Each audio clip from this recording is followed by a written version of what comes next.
जय हिंद फ्रेंड्स।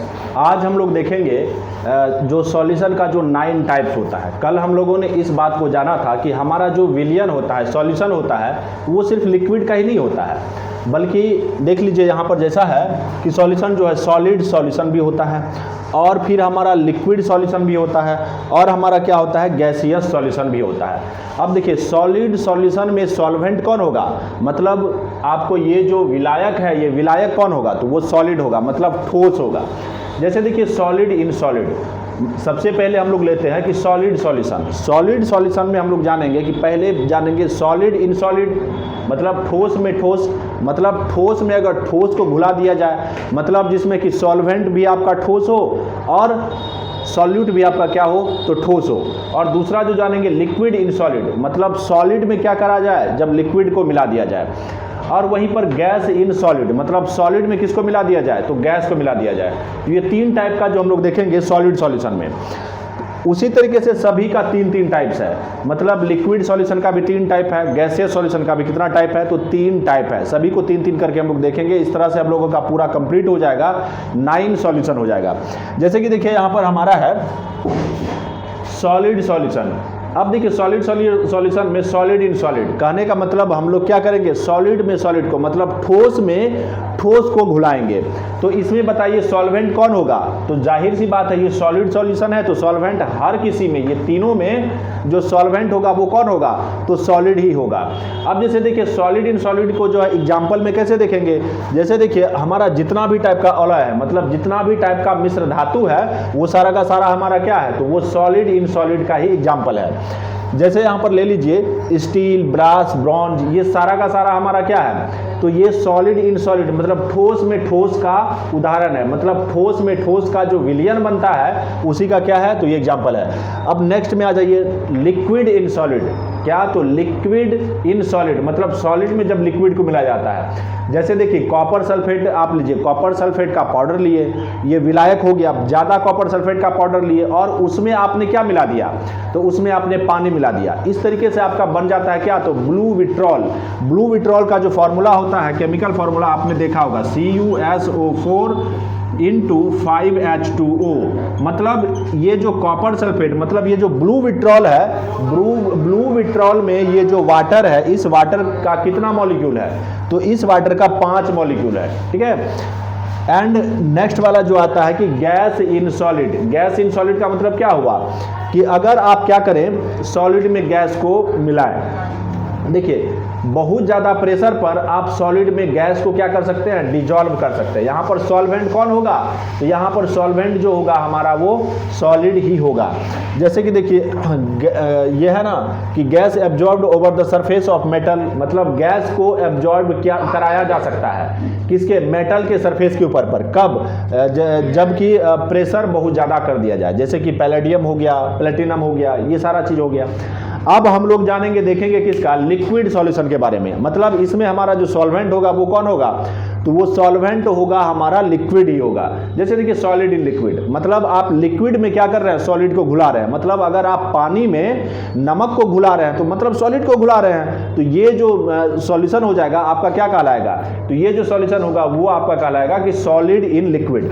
अब नेक्स्ट वाला देख लीजिए लिक्विड इन लिक्विड। जैसे आप क्या करते हैं, अल्कोहल में या पानी में अल्कोहल को मिलाते हैं, या अल्कोहल में पानी को मिलाते हैं, या आप एसीटोन में क्या करते हैं, पानी को मिलाते हैं। तो ये सारा का सारा जो हमारा एग्जांपल हो जाएगा क्या, तो लिक्विड इन लिक्विड का जो सॉल्यूशन का जो टाइप है। एंड गैस इन लिक्विड, जैसे हमारा जितना भी एरेटेड ड्रिंक्स है, जो हम लोग जैसे पेय पदार्थ है, जैसे आप कोको कोला पीते हैं, पेप्सी पीते हैं, तो इनमें क्या होता है, कार्बन डाइऑक्साइड गैस मिला हुआ रहता है, मतलब लिक्विड में मिलाया जाता है क्या चीज को, तो कार्बन डाइऑक्साइड गैस को। तो वही हो गया हमारा जितना भी एरेटेड ड्रिंक्स है, तो ये क्या चीज का उदाहरण है, तो लिक्विड सॉल्यूशन का उदाहरण है, मतलब गैस इन लिक्विड का। अब देखिए गैसियस सॉल्यूशन में, मतलब इसमें जो हमारा सॉल्वेंट होगा मेरे डियर फ्रेंड्स, वो क्या होगा, तो सॉल्वेंट होगा हमारा गैस। जैसे सॉलिड इन गैस, क्या, तो सॉलिड इन गैस, मतलब गैस में आपको किसको मिलाना है, तो सॉलिड को मिलाना है। तो इसका एग्जांपल है कैम्फर।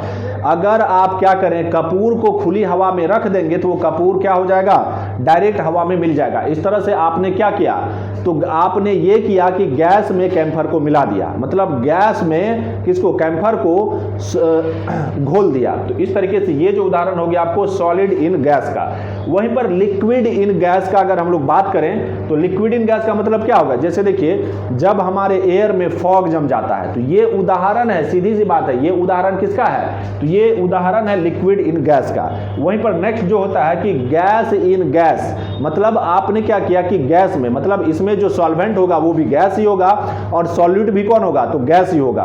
तो ये उदाहरण हमारा हो गया कि गैस इन गैस का। जैसे एयर है, एयर में बहुत सारा गैस मिला हुआ है, जैसे एयर में सबसे ज्यादा कौन सा गैस मिला हुआ है, तो नाइट्रोजन 78.9%, 78.1% है। तो इस तरह से गैस इन गैस मतलब एयर में जो हमारा सॉल्वेंट हो जाएगा, मतलब विलायक हो जाएगा, वो कौन हो जाएगा, तो नाइट्रोजन हो जाएगा। और उसमें जो ऑक्सीजन का अगर बात करेंगे तो ऑक्सीजन क्या हो जाएगा, तो विलेय हो जाएगा। हालांकि इसमें बहुत सारा विलेय रहता है। अब जैसे देखिए कि हम लोग एग्जांपल लेते हैं, और मेरा छूट गया था ये, जैसे कि ट्रू सॉल्यूशन है। ये ट्रू सॉल्यूशन होता क्या है, जैसे देखिए आपने क्या किया, पानी में नमक को घोल दिया।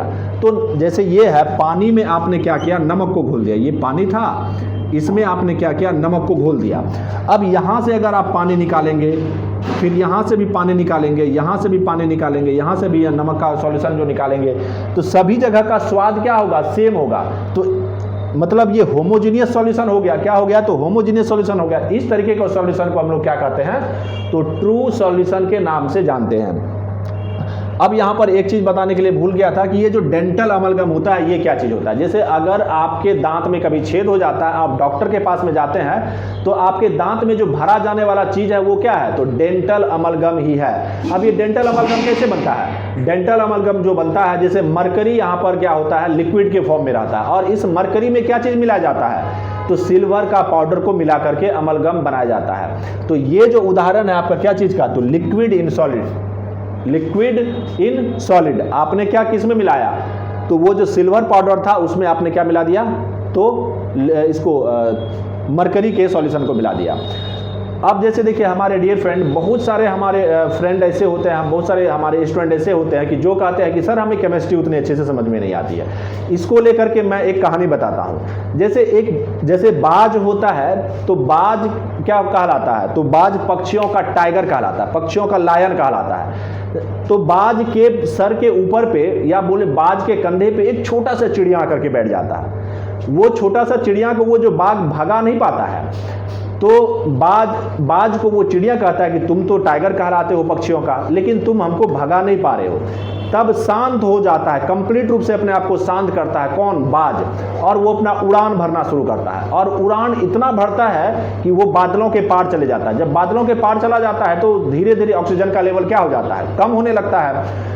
तब वो जो पक्षी, छोटा सा पक्षी जो उसके कंधे पर बैठा है, जब उसको ऑक्सीजन का कमी महसूस होने लगता है, तब धीरे धीरे वो क्या करता है, वहां से उसके कंधे पर से उड़ जाता है। जब उड़ता है तब बाज उसका क्या करता है, शिकार करता है। तो आप भी किसी भी सब्जेक्ट को, अगर आपके कंधे पर कोई भी सब्जेक्ट अगर बैठ गया है, तो आप भी बाज बनकर उसको इतना पढ़ें कि फिर वो आपके लिए आसान बन जाए। बस यही शब्दों के साथ आज मैं विराम लेना चाहूँगा। मिलता हूँ आपसे अगले वीडियो में, तब तक के लिए जय हिंद।